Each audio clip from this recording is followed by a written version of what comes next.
చూస్తే 2 ఏళ్ళు అయింది చంద్రబాబు గారు ముఖ్యమంత్రి అయ్యి. ఈ కూటమి ప్రభుత్వం వచ్చాక అసలు మీకు ఏమనిపిస్తుంది? అంతా బాగానే ఉంది కానీ 70 ఏళ్ళ ముసలోళ్ళకి మాత్రం యానమాసం పింఛన్ మాత్రం ఇంతవరకు చేయలేదు. వాళ్ళు అల్లాడిపోతున్నారు బాగా. అందరూ అంతా బాగుంది. కొత్త పెన్షన్లు వదల్లా అదే తీసుకెళ్తానే ఉన్నాం. దేవుడి దేవుళ్ళు ఇస్తే బాగుంటది. ఏంటి మరి ప్రభుత్వం వచ్చాక చెప్పిన పథకాలు చెప్పినట్లుగా అమలు అవుతున్నాయా? అంతా బాగానే జరుగుతుంది. ముందు డెవలప్ చేస్తున్నాడుగా. ఓకే, డెవలప్ చేసినాక పథకాల గురించి ఆలోచిస్తారు. సో జగన్ గారి ప్రభుత్వానికి ఈ కూటమి ప్రభుత్వానికి ఏంటి తేడా?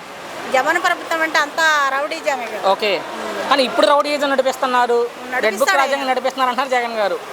ఆయన అంతా కచ్చగట్టి ఈ ప్రభుత్వం మీద అలా చేస్తున్నాడు. నేనే అంతా మంచి చేసా, ఈ ప్రభుత్వం ఏం చేయట్లేదు అంటున్నారు జగన్ గారు.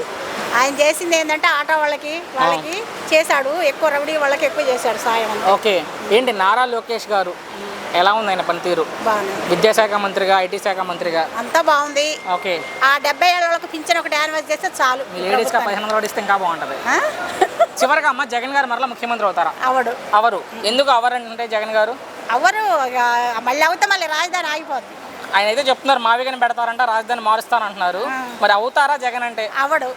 అంత నమ్మకం ఏంటి జగన్ గారి కారని? మాకు తెలుసు 5 ఏళ్ళు అనుమతించాను. ఓకే, థ్యాంక్స్ అమ్మా.